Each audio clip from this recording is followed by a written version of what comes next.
감춰진 보물상자를 찾아주신 여러분 반갑습니다. 영원한 생명, 풍성한 삶을 찾아가는 말씀상자 코너입니다. 오늘 함께 살펴볼 생명의 말씀은 로마서 5장 9절에서 11절입니다. 아래 자막을 보시고 함께 읽어보도록 하겠습니다. 시작. 그러면 이제 우리가 그의 피로 말미암아 의롭다 하심을 받았으니 더욱 그로 말미암아 진노하심에서 구원을 받을 것이니 곧 우리가 원수되었을 때에 그의 아들의 죽으심으로 말미암아 하나님과 화목하게 되었은즉 화목하게 된 자로서는 더욱 그의 살아나심으로 말미암아 구원을 받을 것이니라. 그뿐 아니라 이제 우리로 화목하게 하신 우리 주 예수 그리스도로 말미암아 하나님 안에서 또한 즐거워하느니라.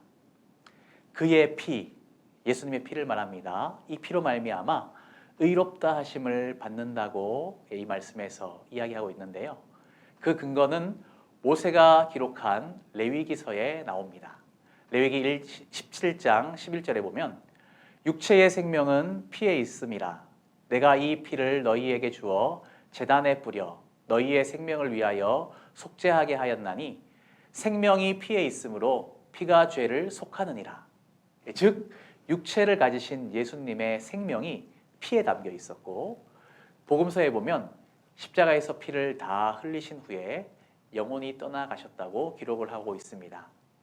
죄의 값으로 피를 흘려 생명이 지불되었고, 죄값이 이미 지불이 되었으므로 같은 죄로 여러 번 처벌을 하지 못한다는 일사부재리의 원칙대로 우리는 의롭다 하심을 받은 것이죠. 이렇게 예수님께서 피를 흘리며 생명값을 지불하고 우리를 의롭다 하신 그러한 궁극적인 이유가 오늘의 말씀에 잘 기록이 되어 있습니다. 바로 하나님과 화목하게 하시기 위해서라고 이야기하고 있죠.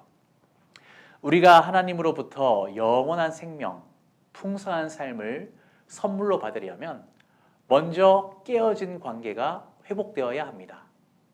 하나님과의 화목한 관계가 되었을 때 비로소 구원을 얻어 생명을 얻게 되고 하나님 안에서 즐거워할 수 있는 것이죠.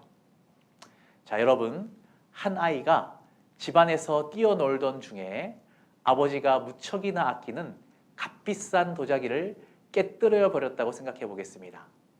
이 아이는 혼날 것이 두려워서 아버지께 이야기를 하지 않고 시간을 보내고 있었던 것이죠. 이 아이는 자신의 잘못이 언제 들통날까 두려워서 계속 아버지를 피하게 되고 아버지와의 관계가 점점 멀어지게 될 것입니다.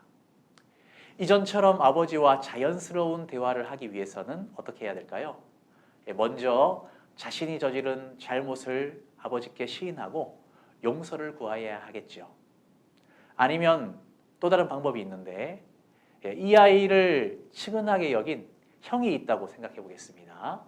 이 형이 개입을 해서 아버지와 중재를 하고 아버지께 이 아이를 대신하여 모든 상황을 설명하고 문제를 처리하여 삼자 간에 이 문제가 해결되어진 그러한 상황을 생각해 볼 수 있겠습니다.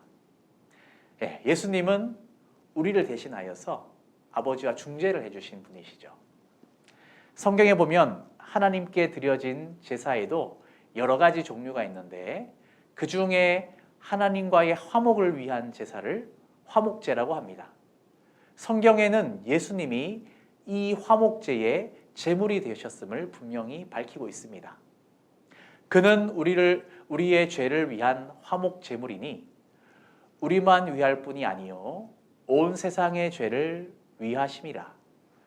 요한일서 2장 2절의 말씀이고요. 사랑은 여기 있으니 우리가 하나님을 사랑한 것이 아니요 하나님이 우리를 사랑하사 우리 죄를 속하기 위해서 화목 제물로 그 아들을 보내셨습니다. 요한일서 4장 10절에 이렇게 기록하고 있습니다. 결국 오늘의 말씀을 통해 알 수 있는 것은 예수님께서 나의 죄를 대신해서 십자가에 피 흘려 돌아가심으로 생명값이 지불되었다는 것, 그것을 믿음으로 받아들일 때 하나님과의 관계가 화목하게 된다는 것입니다. 오늘 생명의 말씀을 들으시는 여러분 모두 하나님 아버지와의 관계가 화목하게 되고 세상을 창조하신 전능하신 하나님의 도우심을 받아서 풍성한 삶을 누리며 영원한 생명을 얻게 되시기를 진심으로 소망합니다. 그럼 오늘 말씀 상자를 마치도록 하겠습니다.